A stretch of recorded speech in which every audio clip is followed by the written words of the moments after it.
you go out to eat together sometimes. But overall, I tend to eat a lot of ramen, which is not really too different than what I did in America. So it's been an easy transition there. A lot of people that come back from Korea after being there mention that the kimchi in Korea is nothing like the kimchi in America. So I wonder if when you come back, if you're gonna suffer the same symptoms. Yeah, I don't know. I never had kimchi in America before I came here, and I didn't really like it at first, but it's sort of grown on me. It's kind of weird. I actually like it now, so I don't know. I might try to look for it in the U.S. when I get back, but it's pretty spicy here, so I've got a feeling if there's any sort of difference, it'd be that it's probably a little bit less spicy in America. Yeah, I remember having kimchi for the first time. Actually, interestingly enough, in Venezuela from my Korean friend from school. And actually, his dad taught me scuba diving, so it was a really strange setup there. But that was the first time I had kimchi, and I really didn't think it was going to be that spicy. And he warned me. He was like, "Oh no, it's really spicy." And I'm like, "No, it's fine. It's fine. You'll be fine." Honestly, I think I took one spoonful, and my mouth was automatically like pointed towards this thing. I was like, "Oh."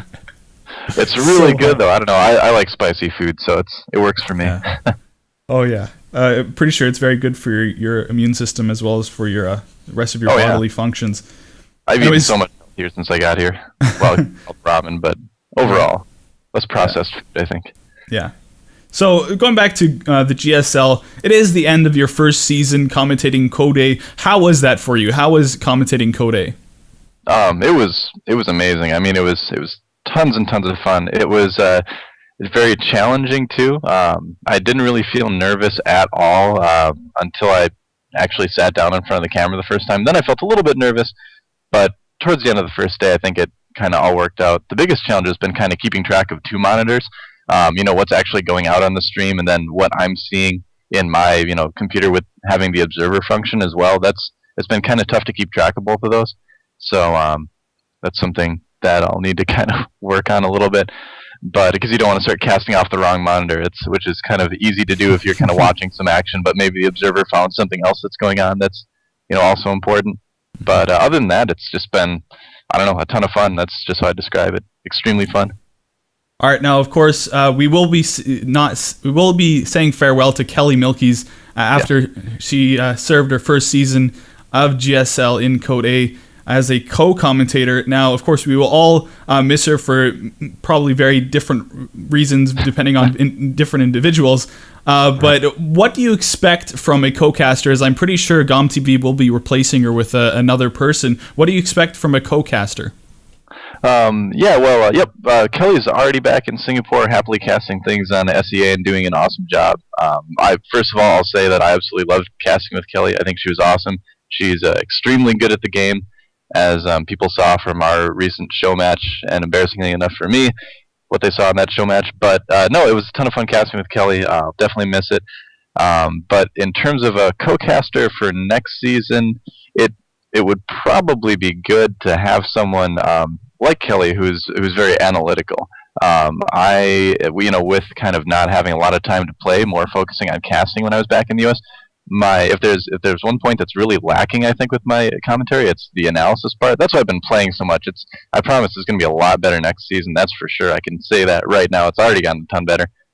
But having someone who is a little bit more analytical would be good, because I kind of see myself more as a play-by-play guy, really, with maybe more light analysis. And that's kind of how I came into casting in general. I mean, way back when I started my first YouTube cast, I planned on focusing on a style that was more play-by-play and less analysis. But over time, that's not something that I will ignore by any means. The analysis is definitely going to get better. So I guess that sort of answers your question. Sort of, I don't know. No, it's good enough. It's more than good enough. I mean, you've already set the bar quite high for yourself, so I'll be excited to see how much higher you get in the next season of the GSL. Let's see what else before we start to wrap this up. Let's see, how long has this been going on? I don't even know how long this has been going on. 20 minutes. Almost 20 minutes there. Wow, time flies. My pits are sweating and everything like that. To talk about next season, though, too, we have to talk about Code A next season and how insane it's going to be. Of course. like MVP and Slayer's boxer in it. I mean, Oh, it's gonna be crazy. It hurt to see those guys go down to Code A, but at the same time, secretly I was like, yeah. But it's gonna be fun. I think they're gonna tear it up. Plus, we've got a lot of other good players still in Code A too. plus in Code S, I mean, Huck's now in Code S, and that's got to be exciting to see another foreigner there. Huck's in Code S, Lucier's in Code S, Alicia's in Code S. So a lot of really good players coming up too from Code A to Code S as well. So overall, I mean, both Code S and Code A are going to be pretty awesome next season. It's cool because the GSL really, like, the quality of the games and the players does grow by leaps and bounds every single season. Yeah, you were actually mentioning in your Cat's Pajamas cast that you were expecting Luciera and Alicia to do well in Code A, and it looks like you got that right on the nail. You got the nail right on the head with that one. Yeah. So, especially, I mean, that guy's he's so good. It's scary. It's scary how good that kid is. Yeah. So, anything else that you think we should talk about before we start getting to the end of it? Well, is this a shout out period of the interview? If you like it to be that, we can make it that.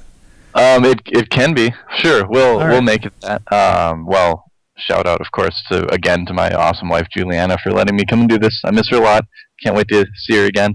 We do talk every day on Skype, and she plays WoW and stuff, so we talk on BattleNet all the time. So that's nice, but still miss her. Also, a huge thank you to GomTV for giving me this opportunity to come out to Korea and cast GSL. It's been like a dream come true. So hope to continue to work hard to make it awesome for the viewers as well.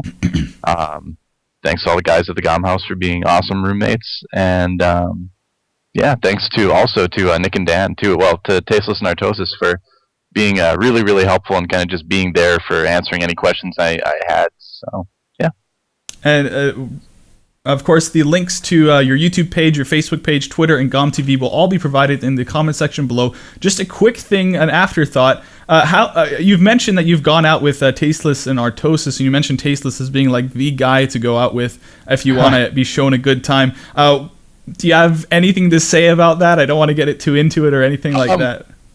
It's just a fun guy to hang out with. I mean, it's just funny and entertaining, and above all else, just hugely friendly and extremely helpful. I mean, they, I wasn't coming out here with the impression of, or with the sort of the plan on immediately being, best friends with Tasteless and Artosis. I mean, when it comes down to it, we're coworkers, right? That's it.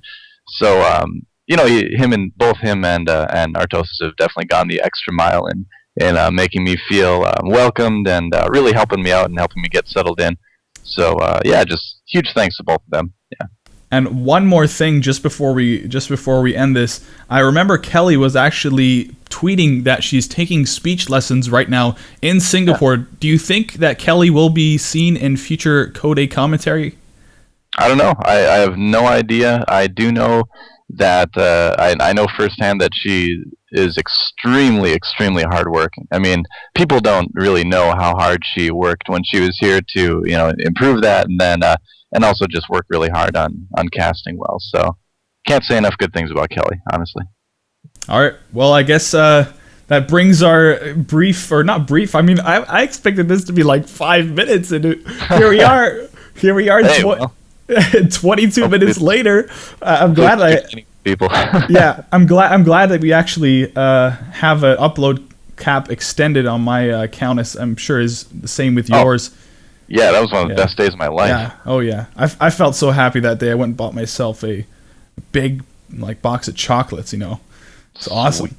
Anyways, so I'd like to say, first of all, thank you to DoA StarCraft for coming to this interview.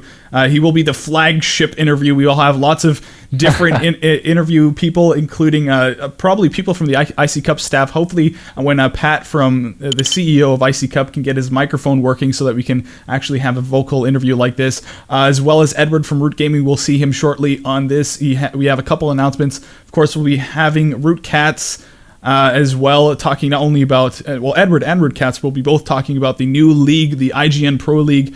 So once again, thank you, DoA StarCraft, Eric Longquist, for coming on the show.